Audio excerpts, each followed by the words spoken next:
di Fakultas Kedokteran Universitas Pajajaran ya dok ya, di Bandung ya. Kemudian Magister Kesehatan Gizi Medik juga di UNPAD. Kemudian pendidikan dokter spesialis 1 program studi ilmu gizi klinik di FKUI yang diselesaikan pada tahun 2015. Baik dokter, kita tidak berpanjang-panjang, silakan memaparkan tentang nutrisi optimal 1000 HPK untuk masa depan bebas stunting. Waktu dan tempat kami persilakan 20 menit ya dok. Terima kasih untuk moderator Dr. itu dan terima kasih pada panitia dari Badan Kesehatan Ibu yang telah mengundang saya untuk berbicara tentang nutrisi pencegahan stunting. Mungkin kita langsung ya slide. Nah, apa itu stunting? Stunting itu mungkin pada sebagian besar sudah pada tahu ya gitu ya. Stunting itu biasanya anaknya pendek.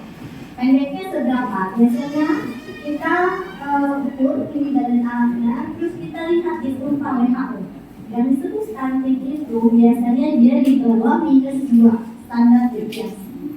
Nah, biasanya sih orang tua itu datang ke dokter tuh biasa keluhannya anak saya kok lebih pendek dari anak yang lain dok. Coba dokter lihat apakah evaluasi apakah anaknya stunting atau tidak. Itu sih biasanya keluhan anaknya pendek. Kemudian kenapa ibu agak khawatir kalau anaknya pendek? Ternyata benar dampak negatif dari stunting.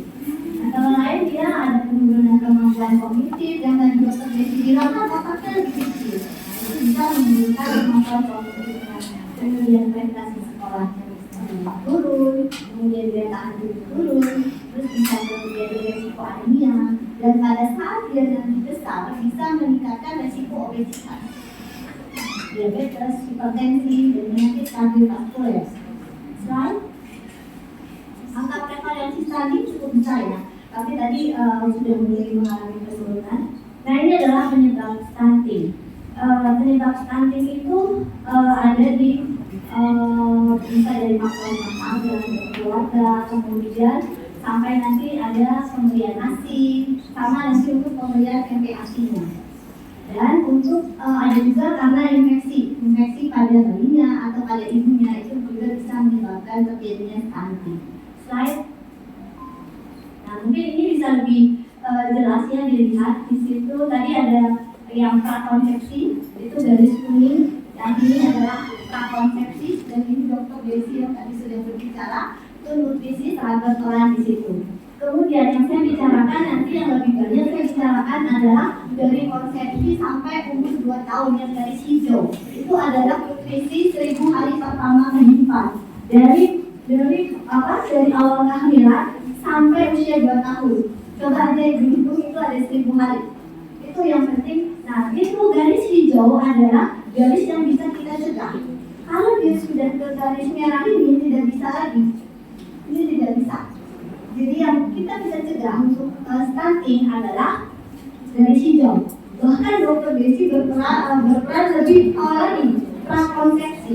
Jadi akan sangat bagus kalau dari prakonsepsi dan nutrisinya bagus. Kemudian 1000 hari pertama kehidupan nutrisinya bagus. Nah, slide.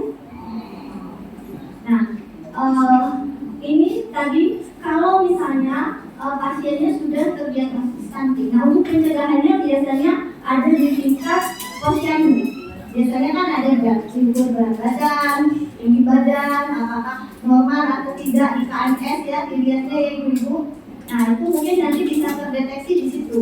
Kalau memang sudah curiga ada stunting, nanti mungkin akan dirujuk ke puskesmas. Nah, setelah di puskesmas dievaluasi lagi, mungkin dikasih edukasi, kemudian dikasih pemberian makanan tambahan. Kalau memang tidak bisa, baru nanti akan dirujuk ke rumah sakit yang memang ada dokter spesialisnya, terutama untuk spesialis anak atau misalnya dokter gizi anak atau dokter gizi. Biasanya itu yang nanti ditangani di rumah sakit. Slide. Nah, kalau sudah terjadi stunting, itu apa yang biasanya harus kita lakukan? Biasanya kita tata laksananya ada nutrisi dan non-nutrisi, termasuk untuk perbaikan kualitas tidur, kemudian dan aktivitas fisik anaknya. Tata laksana nutrisi biasanya diberikan rata-rata asupan nutrisi pediatrik dengan memberikan komposisi makanan yang seimbang, diutamakan untuk protein hewani dan pemberian makanan tambahan. Itu nanti biasanya di tingkat puskesmas atau rumah sakit.